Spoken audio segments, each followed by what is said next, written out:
People talk an awful lot about care packages. But what about the roof over their heads to receive that care in the first place? My guest today is Ben Gyles, co-founder of Urban Nest Property Solutions, a social property business in Croydon working to bridge the gap between landlords, councils and care providers. Alongside his partner Sylvia Costa, a trauma-informed therapist, Ben's work is grounded in one powerful belief. Homes are not just buildings, they are part of the care. So Ben, thank you so much for joining us this morning. Are you doing all right? Yeah, man. Great. First of all, I want to shout out my nan and my dad because they will be watching this. Very nice. I don't think I've ever had anybody do a shout out at the beginning of the podcast before. Hey, so look, you've got to take your moments when you get them. Absolutely. Right, Ben, obviously we've gone through an introduction and you've got into your business, the Urban Nest Property Solutions. So what happens when a care package is approved, but then there's no home for it to go into? So this is the start of the pipeline. I'll say that I find is probably the downward spiral, I would call it, because what happens is I would say it wouldn't get approved. What usually happens is if a care provider can't take it on, it will just get passed on to the next one. And if they can't take it, it'll get passed on and passed on and passed on. And what we find is, this is what leads to something called delayed discharge. I don't know if this is a term you've heard of. My nan, she's worked in a fairly big hospital in London for over 25 years, longer than I've been alive. And she never heard of this term until I told her a couple months ago. So basically what a delayed discharge is, it's when essentially the patient has nowhere to go. So they have to stay in the hospital.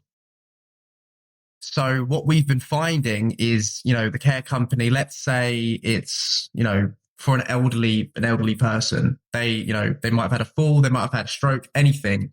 They're in hospital. They need a little bit extra care for their rehab and there is nowhere to go. They have to stay in that hospital and it's costing the NHS around £2 billion a month. It's a year, not a month, a year. Gonna say that's high. Yeah. Well, it's high regardless. It's high regardless. Massive. Yeah, huge. And cost. it baffles me. It baffles me. And there was a recent survey as well. I say recent, it was 2023 from the National Care Forum, where they said that 52% of care providers are actually blocked from taking these packages because they cannot secure housing. That's huge. So it's mad to think of what the ripple effects. If you really expand that out on big butterfly effect, guy. So when you think about the knock-on effect on the local communities and then the businesses, and then you expand that nationally, it's just mad. It's mad to think that in the country, we are in, this is such a big issue. Yeah, big time. I suppose it's not just the cost as well as it is the implications for the actual individual. Hospitals, although they have a point of helping people get better, then actually hospitals tend to be detrimental to a person's health and well-being, because once they've got no illness themselves or they're well enough to go home, they're then surrounded by other illness. So they're more likely to then catch another illness as a result of that. But also the psychological impact of the minimal interaction, the minimal stimulus that hospitals can offer due to the requirements that are in there means that it's just downhill for anybody in that situation.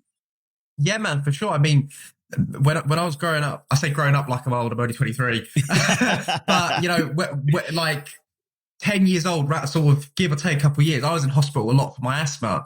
And I know what that's like. I was in a hospital for, weeks at a time with my dad.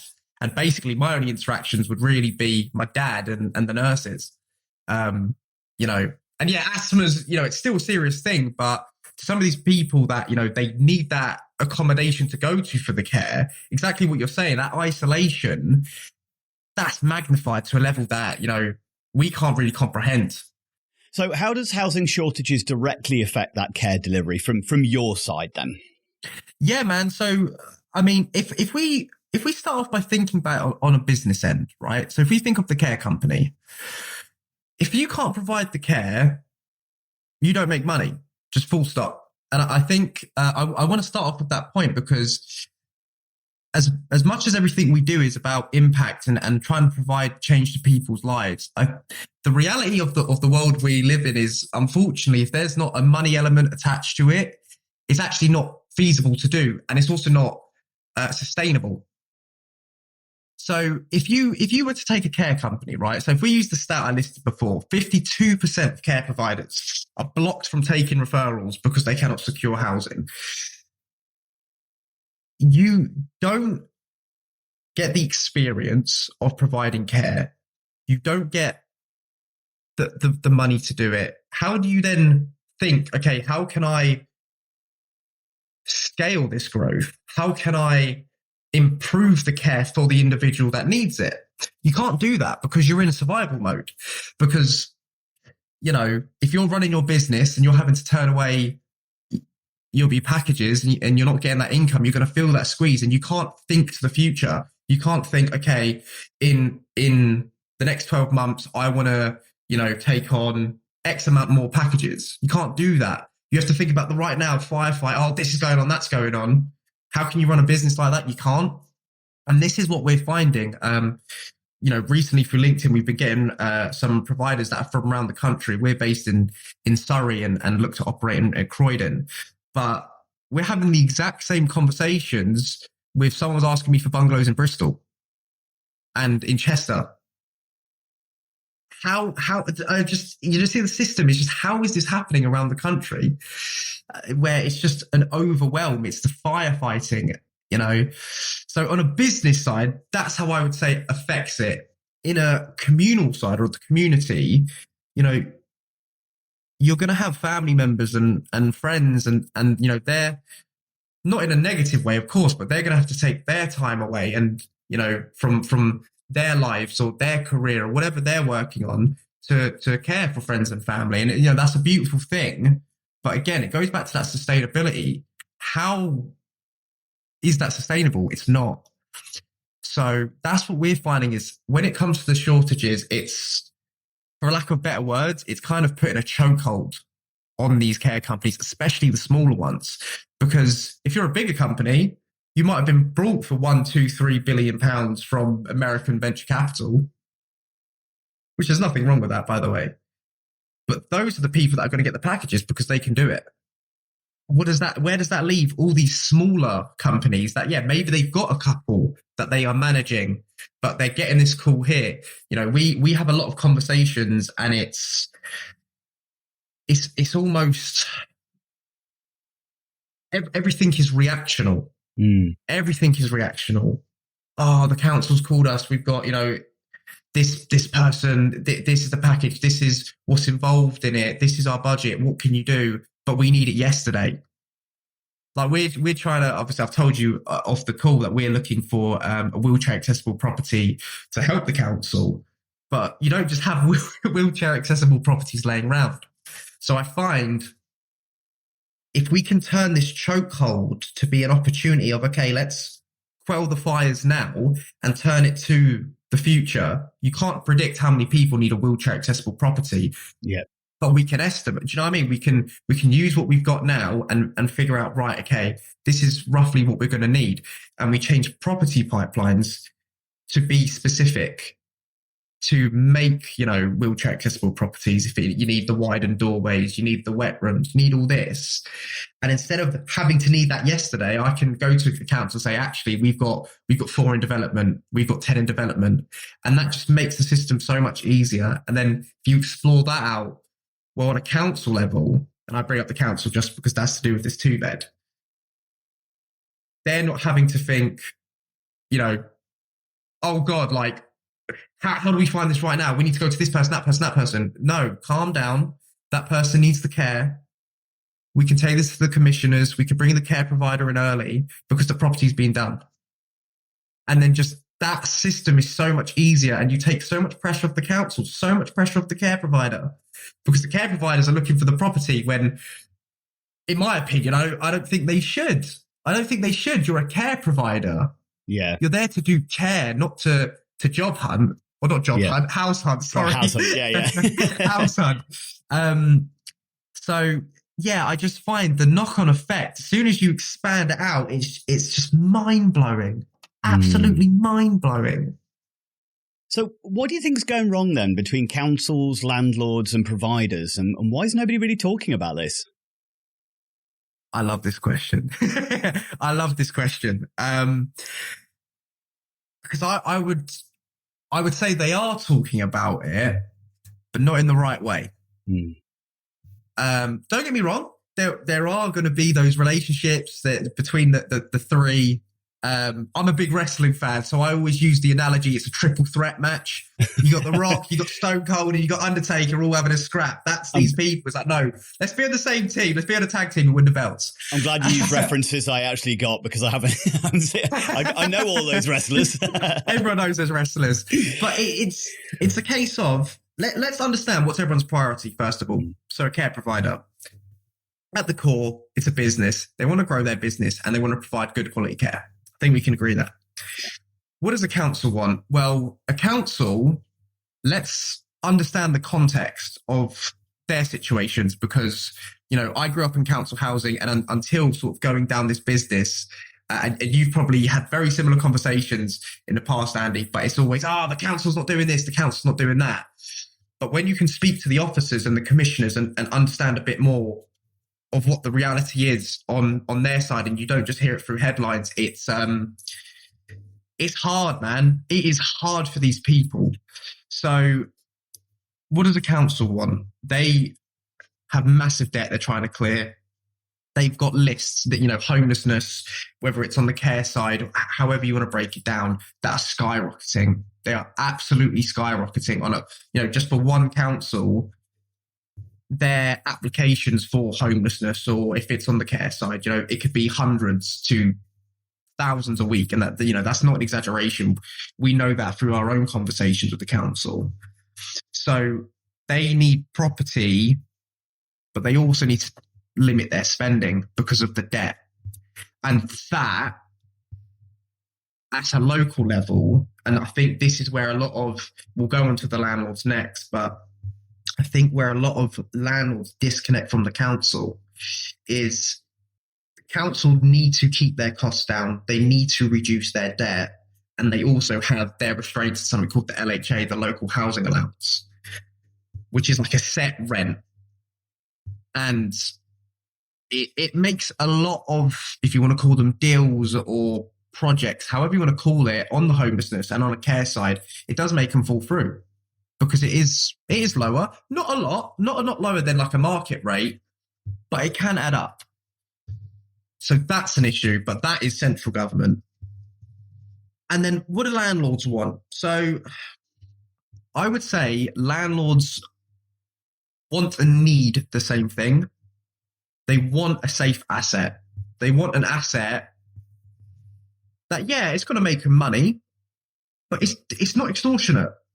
And I think with a lot of narratives going around the country right now, it's greedy landlords, this, renters reforms come in. Yeah, okay, renters reforms is great for the tenants. And does it stop bad landlords? Well, I say stop them, it can limit them as much as it can. But how many bad landlords are actually out there? Do you know what I mean? And there's this big thing of, the loud minority. Obviously, the bad landlords aren't being allowed, but the stories are being allowed. Do you know what I mean? And that narrative goes into it. But in reality, what landlords want and need is a safe asset that's going to be looked after, that at the very least is going to, it's going to profit them a little bit. Of course. We don't look at property in any regard, whether it's the private sector, whether it's Airbnb. Well, if it's Airbnb, we do look at it like this. If it's supported living as a business, and that is okay to look at it like that, because when you look at it as a business, that's when it gets taken care of.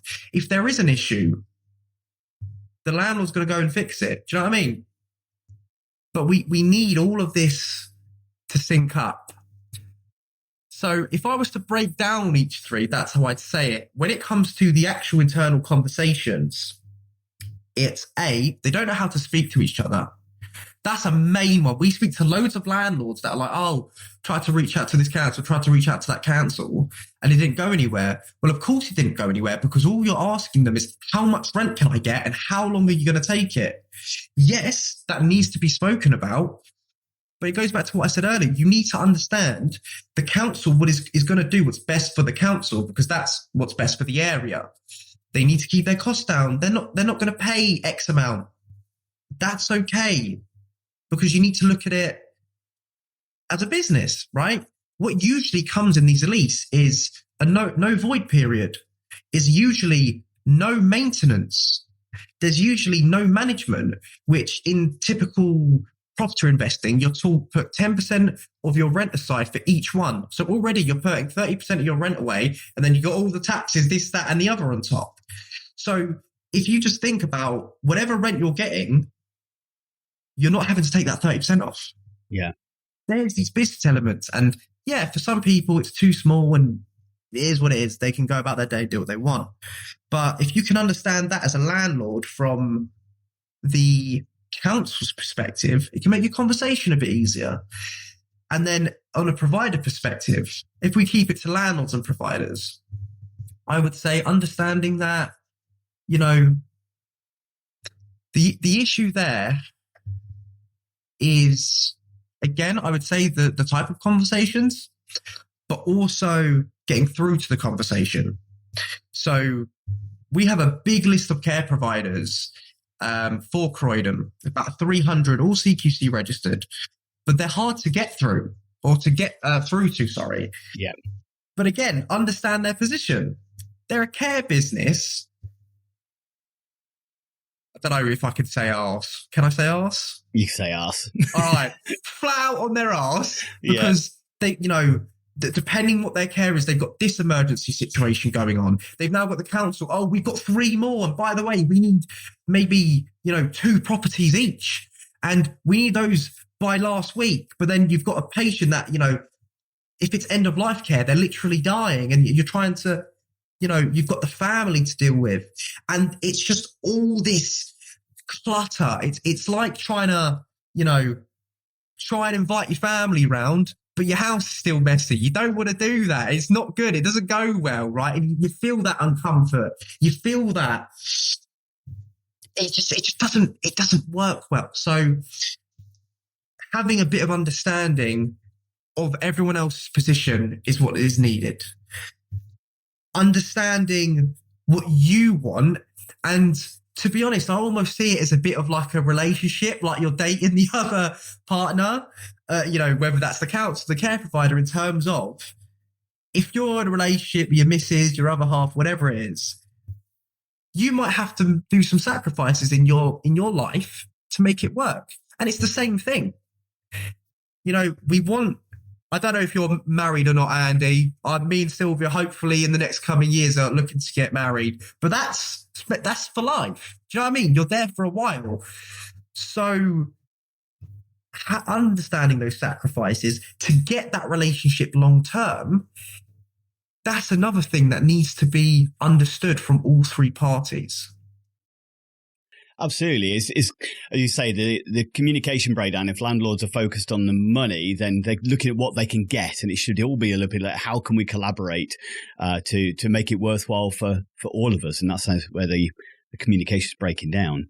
So you've your organisation then, so Urban Nest, you describe it as like a bridge between care and housing. So what does that actually look like in action then? So I think the first thing to piggyback off the last question is we're the ones having to have those conversations in the middle. We have a lot of these conversations. We also do a lot of educating, because as I've been speaking about, looking at this as a business is best for everyone. And in that last question, sorry to backtrack a bit, but something we didn't allude to that also comes from understanding the relationship and understanding everyone's position is, if you can make it all line up, right, you also get what's best for the tenant and what's best for the landlord in their relationship with the care provider and with the council, and however you want to connect those 3 up, equals the best outcome for the tenant. So going to the current question, because they feed into each other, the bridge, or us being the bridge, is exactly that. You know, we've had landlords ask for extortionate rent when they don't understand sort of all the levers that can be pulled in terms of the lease length, the maintenance, because something we also take into account is not every care provider, you know, has the same financials, is in the same position, has the same scale. So they might not be able to do all the repairs. They might not have a management team. They might not have a maintenance team. But we communicate and understand with the provider what's their terms for growth.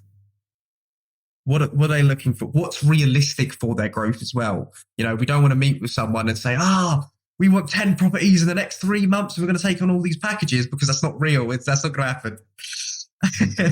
So we understand their positions. We understand where they are. We understand where they want to go. We see how maintenance terms can change, because that will affect, you know, what the provider spends on maintenance, but that also can affect the rent levels, and we balance everything out. This system at this level, not government level, not at policy level, it is all a balancing act. So yeah, as a bridge, we spend a lot of time communicating and understanding and learning about sort of those angles on the triangle. What are they looking for in general as a council, but then specifically, like, for example, Croydon Council, who we're working with, what do Croydon Council need? Because maybe what Reigate and Banstead Council in Surrey is different. So it's understanding that as well. And then it's understanding how to bring that to the forefront, implement the council level first into our other conversations, but then also maximizing what the landlord and what the provider are getting and the back end as well. Great answer. It sounds like you're doing your best to kind of bring that kind of the challenges all together to overcome those. Now, one thing that you kind of you mentioned separately to this is related to the visa changes. So, how are recent visa changes affecting staffing in care homes, and why does housing play into that? Yeah, man. I mean, the visa change that came earlier this year, the health and social worker visa. And basically, to sum it up, it was a way for, I call it like a pathline for international jobs. So that was removed earlier this year. And that is costing the country about 60,000 jobs a year. I'm pretty sure from 2023, I want to say from 2023 to the end of the visa, it brought in about 120 to 130,000 jobs. So that in itself sums it up, like to a degree sums it up. We're now, in a 10-year period, if you're using those numbers, that's 600,000 care jobs gone. Where does that leave the people that need care? Because the reality is the population's growing. More people need care. More stuff is always going on. But we've now just reduced the workforce. It might not be immediate. And again, these are some of the conversations we're having, because where we are in Croydon, we've been exploring with Croydon College how we can use apprenticeships to bring in local jobs and also jobs for youth. So how does housing play into that then? So the housing plays into it as well, because when you're removing these visas, because for example in Croydon we know a huge amount of the care companies are run by African and Jamaican families. Those are connections from wherever those families originated from to bring people over to do the care. So now they have to outsource, and it might not be local. And as we know, entry levels in care don't get paid a lot. And cost of living is skyrocketing. So when you look at all these factors that are affecting everyone else, but you look at it through the lens of a care company, if you're now losing care staff or potential care staff, whilst also losing out on packages, therefore losing the revenue from that, how can you plan for staffing issues when you can't build up your pot to bring people up? You can't do that. Yeah. So now it's a case of, right, the housing can play a factor into this, because if you are in a position to, use recruiters and outsource, then sure, you can, you see this a lot with Airbnb companies where these guys will go to a landlord and do like a rent to service accommodation where, we've got this list of, contractors, we'll rent it from you and they'll come in and pay us, blah, blah, blah, blah, blah. You can do that, but that's expensive. So we're using the apprenticeships as bringing in local talent to keep things affordable, because you don't need to take on properties for staff if you can't do it. You can bring on an apprentice. They're already going to be in the area. Obviously, yes, an apprentice wage is less, so that does benefit the company. But then you're also gaining a worker that you're giving them the experience that they can stick around. Yeah. So to me, that makes sense as a pivot for these companies to look for apprenticeship models. And in terms of housing specifically, it's a bit of a 50-50 in how it affects it. It affects it if you have the facilities and the capital and the scale to bring on, lease your own properties, and you can house people there. But if you can't, it's going to be another strangulation on that chokehold. Have you ever encountered an adult or child's behaviour that has felt difficult, overwhelming, or challenging? Have you sometimes felt at a loss of what to do, or know that you didn't handle it quite right? People are complex and unpredictable, and their behaviour can be like the weather. We've all made the mistake of looking out the window and feeling safe to wear shorts, but 5 minutes later wishing for an umbrella. What if, like a weatherman, you understood how humidity, temperature and pressure all come together to cause the weather, allowing you to better prepare, predict and respond, and prevent ever having a picnic ruined by a thunderstorm ever again? My book, called Targeting the Positive with Behaviours that Challenge, helps you to become the weatherman of behaviour.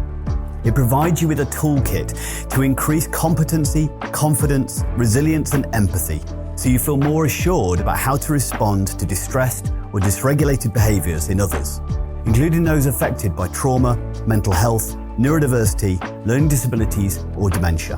Build better connections, achieve de-escalation and improve outcomes for yourself and those you engage with my celebrated 6-stage target model, a step-by-step process to reduce distress for everyone. Discover my empowering, person-centered guide in Targeting the Positive, written by me, Andy Baker, available from online bookstores worldwide. Find a link in the description and order today. Now, obviously I mentioned in the introduction there that your business partner and your partner, Sylvia, has a trauma-informed or come from a trauma-informed background. How has that kind of affected and shaped the way that you both approach housing then? So it's interesting because we initially didn't think about this.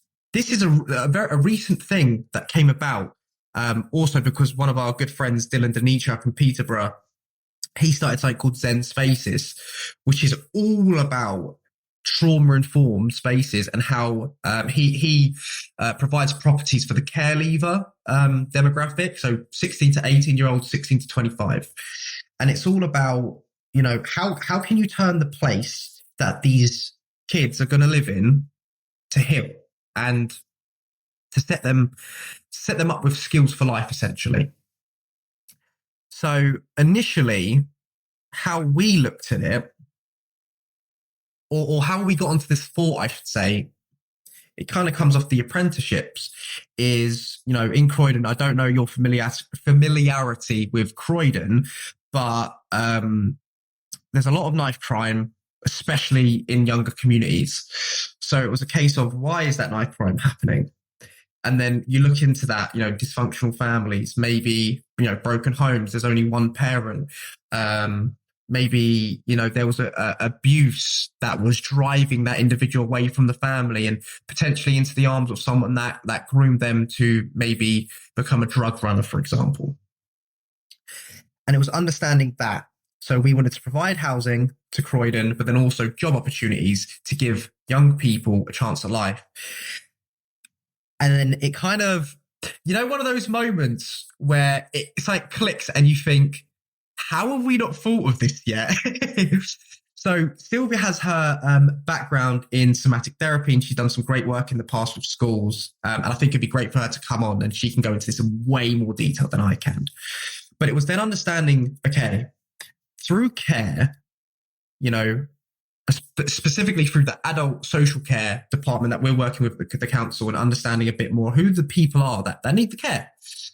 Well, what's happening to them? It's not you're born with a physical or a mental disability.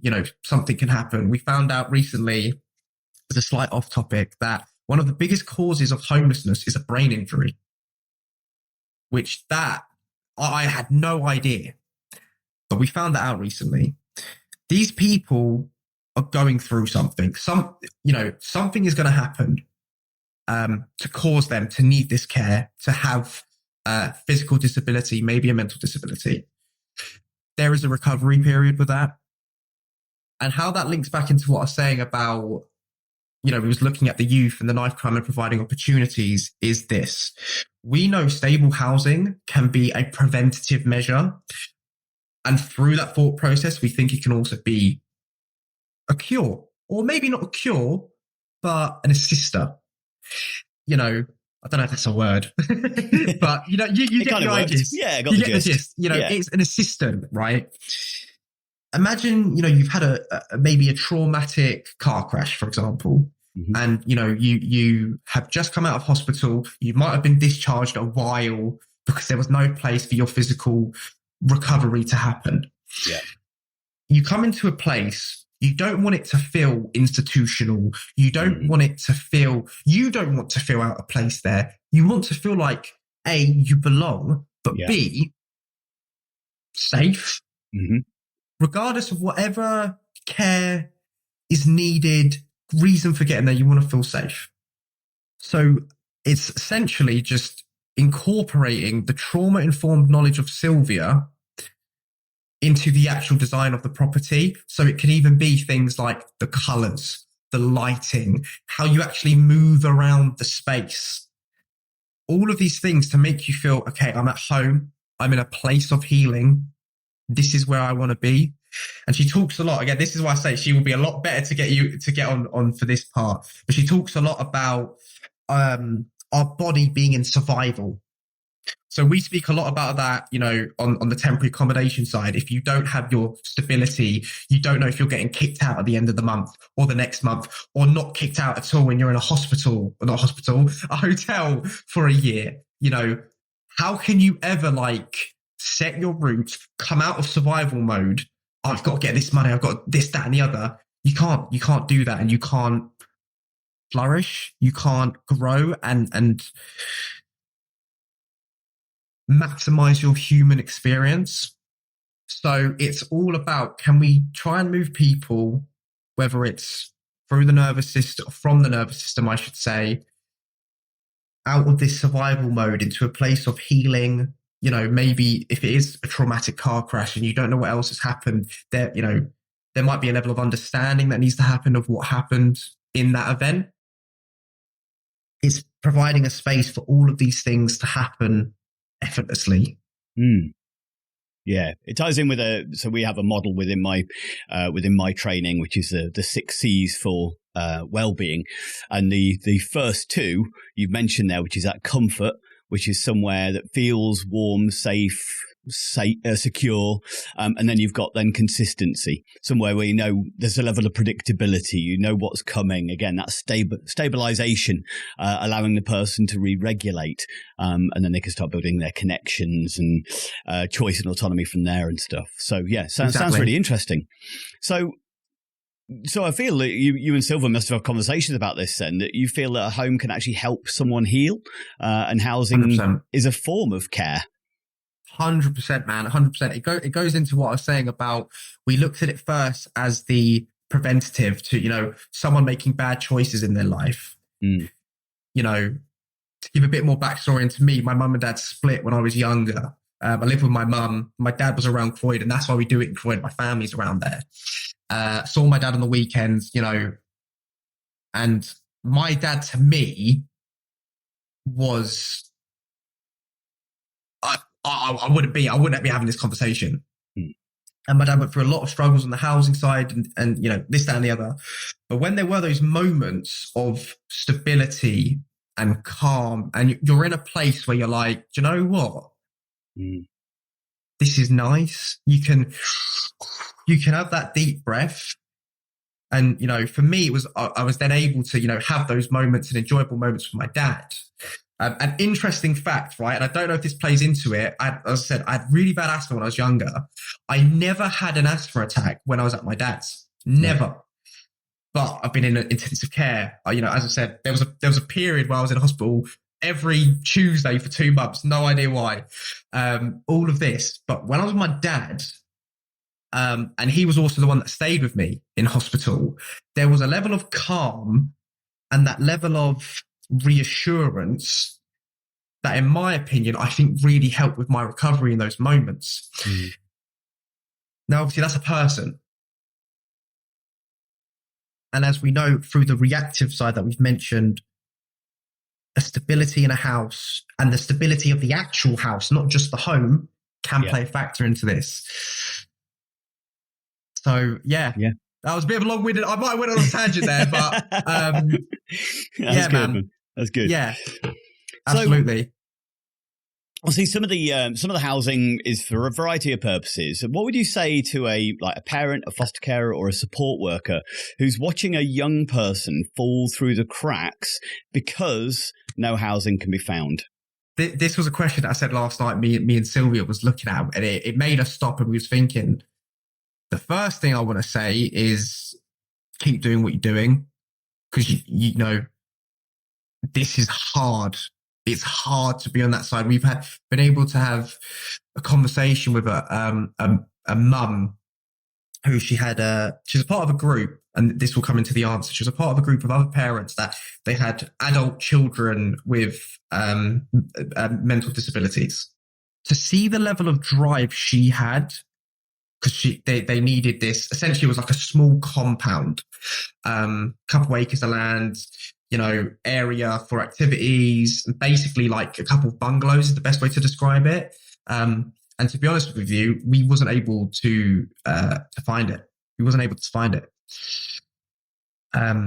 But seeing the level of drive and, to be honest with you, just love for her children and the other children was moving. And it's something I would say, I mean, obviously this is more to the families and the carers, but that is what you need to hold on to, and you just need to keep going. It's tough. There's people out there like Sylvia and myself who were trying to make a difference, and we're really hoping we can have that difference. There's people in the councils, as much as they might not want to think it, that are, I can say it, working their arse off to try and get that difference going. The help will come. The help will come. That is what I would end it off on, saying the help will come. Just keep doing what you're doing and keep speaking out about it. That kind of leads me into my kind of next question there, really. So whether it be unpaid caregivers, so that's, looking after relatives or family advocates, what can people do generally to raise their voices around these housing issues that are affecting those that they care for? I don't want to give a vague answer, but it's probably the best one I can do is keep speaking about it and speak to everyone. Speak to everyone. Okay? To give a bit of insight into our journey with the council, we was reaching out to Croydon for 9 months before getting a response. We had our first meeting, then we had to wait another 3 months for the second one. It's hard, but they're in a different position to us as well. For the unpaid carers, for example, Advocates is a bit easier because it's speak to everyone, speak to anyone you can. If you need to speak to people in at a council level. When I say speak to everyone, I literally mean it. Even if it's a maintenance guy, speak to him because he might be able to put you through. No, I'm being deadly serious. Yeah. Speak to everyone and anyone. Take it to councillors, the local MPs. Take it to everyone. For the unpaid carers, that is a whole different kettle of fish. Whole different. Keep doing what you're doing, first of all, and keep striving for the change that you're looking to make in your situation. Yeah. Thanks, Ben. Yeah. So one of the things is mentioned as well, obviously, there are some individuals out there that if they're not getting that housing sorted, it can really impact as far as things like, families, particularly around child behaviour, engagement and emotional regulation. And that's something that could then be impacting on schools as well. So is there things that teachers, any caregivers could do that when housing insecurity is potentially impacting? I would say it's interesting you say this because when I was in secondary school, there was a drama teacher. She had a student that they found out was sleeping on the school field because they were being abused. So again, it's slightly different. What I would say is don't take any changes in behaviour, small, within reason, small but big, as kids being kids, puberty, whatever you want to say, because these are things, those could be the opportunities for you to maybe say, look, John, can I just quickly speak to you after class? And you can, that's when you can build that relationship. Because the reality is, as well, I would say, is, from kids, when there is stuff like this going on, I feel like it's very common for them to be guarded to speak about it. So if you do see that change in behavior, I would look to take that as an opportunity to build that relationship, because that is how you're going to get whatever the situation's going on. That is how you're going to get through to them. And that's when you can really do something. I think that ties in, doesn't it, as we were speaking about there, that kind of that comfort and consistency. So if there is some challenges, whether a person, whether it be a child in looked after care who's reaching that care cliff, as far as, there's an unpredictability about where they're going to live next, for instance, or the family itself is struggling to find the right housing to support a loved one, as you gave the example earlier about, somebody having a car accident, or somebody, the house that they're living in isn't suitable for them anymore, and they're trying to source some appropriate housing. That level of inconsistency, unpredictability and destabilizing is going to potentially impact on the children. So again, it's always that principle of being a better detective than judge, what's going on for this child. We are getting that emotional dysregulation, but then the teachers, the schools need to be that level of consistency. And I think that's where sometimes the old mentality of, well, if you're misbehaving or acting out, then we're going to then exclude you, expel you, which means the one place that there is some consistency, some stabilization, some people who can be reliable or aren't stressed about everything else that's going on, suddenly being 100%. Taken away from them. So yeah, 100%. Because I think as well with on the kids side, I believe, right, that, and I think some teachers will have a different answer to this. I believe like kids aren't born to, act out. Don't get me wrong, you might misbehave in class as kids do, but it's caused from something. It's always caused from something. If it's, whatever it is, right? So if you are seeing that, they're acting out or, the change in the behavior, to me, those, for me, understanding that it comes from something causing it is even more reason to pursue that. Yeah, definitely. So let's jump a little bit into kind of solutions. Okay, so what practical things can councils or providers start doing differently to unlock housing faster? I love the questions when it comes to the council, because it's like everyone will have a good idea. And I mean that genuinely, but they won't get listened to. Or not, they won't get listened to. They don't have the capacity. I would say providers, it's harder because you need to help the provider get out of the firefighting. Similar to the survival situation earlier with the layout of the property, it's the same in business. If you're in survival for your business, you're not thinking of, oh, how can I do this different? You're not thinking that. You're thinking, how can I get the bills to cover the wages this month? That's what you're thinking. So with providers, to be honest with you, I don't have an answer. I can identify the problem is the firefighting.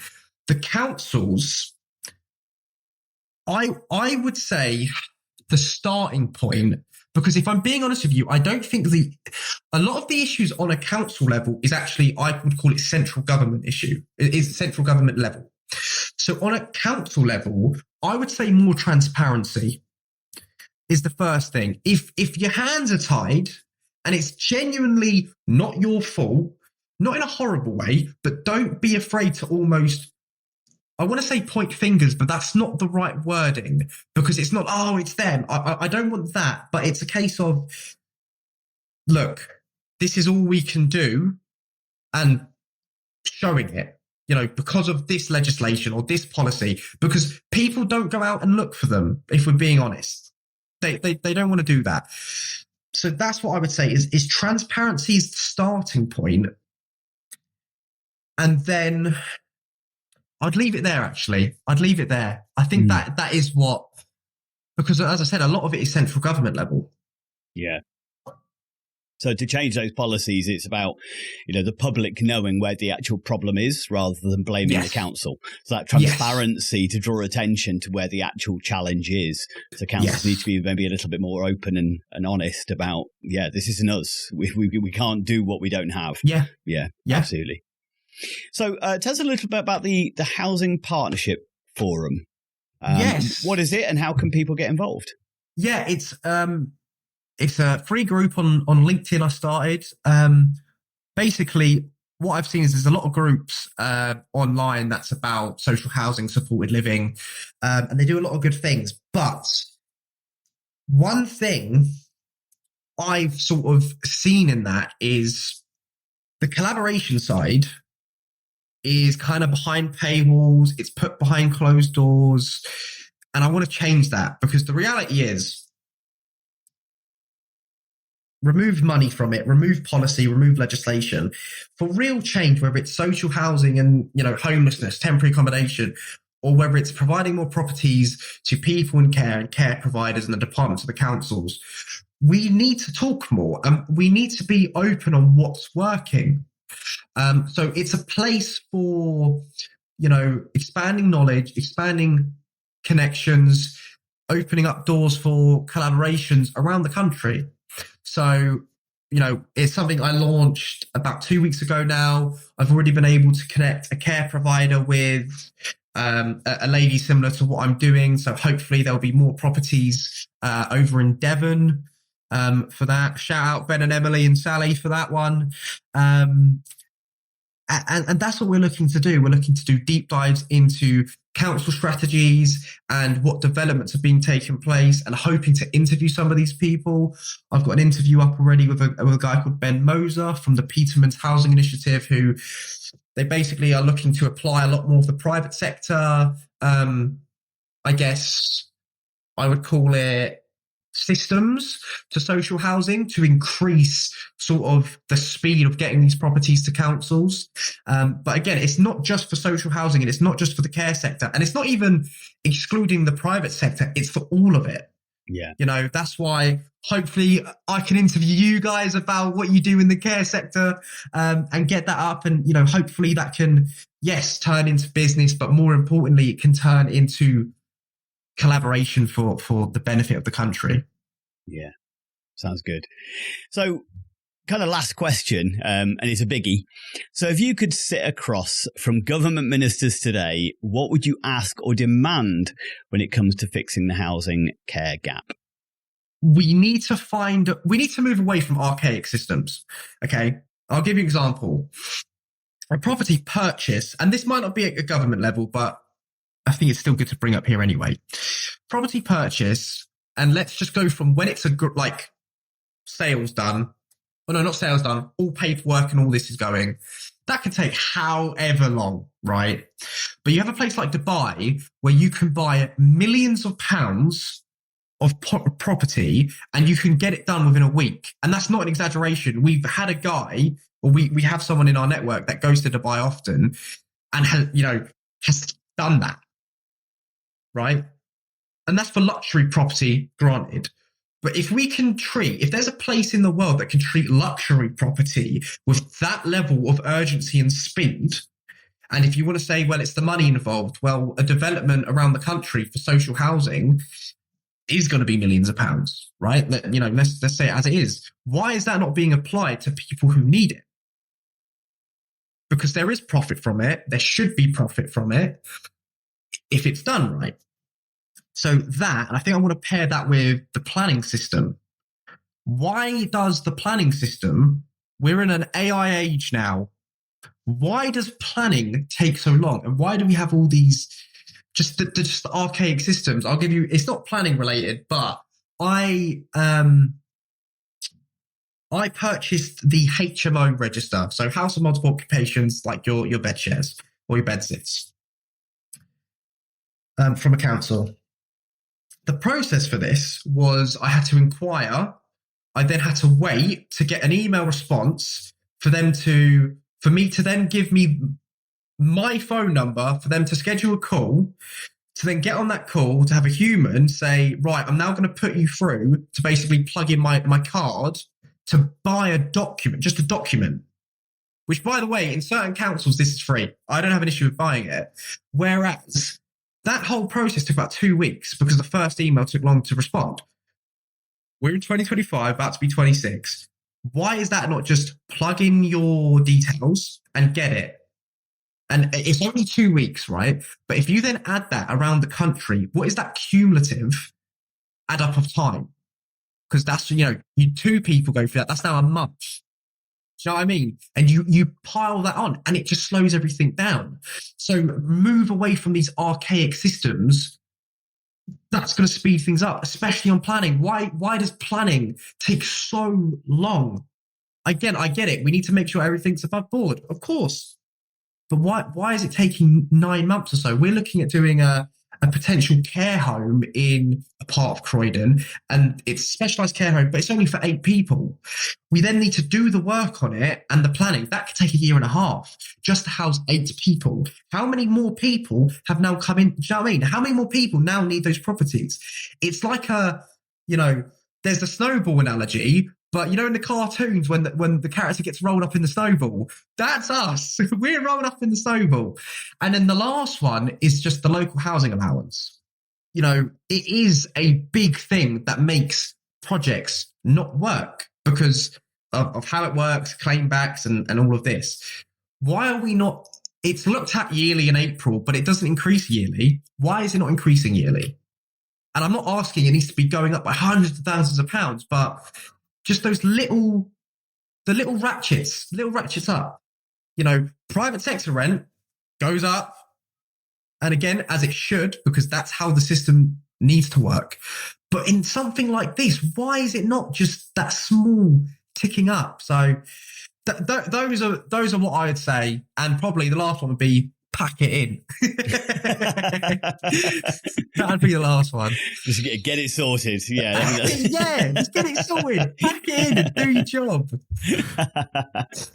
Yeah, I think you're speaking there to a frustration of inefficiency, as you said, archaic systems, bureaucracy, and sometimes a skewed perspective on what might produce the best outcomes. 100%. Well, Ben, it's been an absolute pleasure. And I can, what comes over is the passion that you have for what you're doing.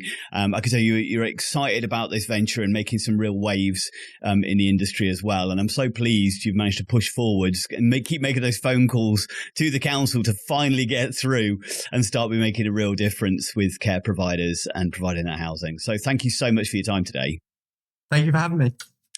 And so if any of you are watching or listening and resonated with this and feel there's an element of frustration as well, maybe take some of Ben's advice and start making those calls and being annoying, essentially, to with the councils, getting through and pestering and pushing through.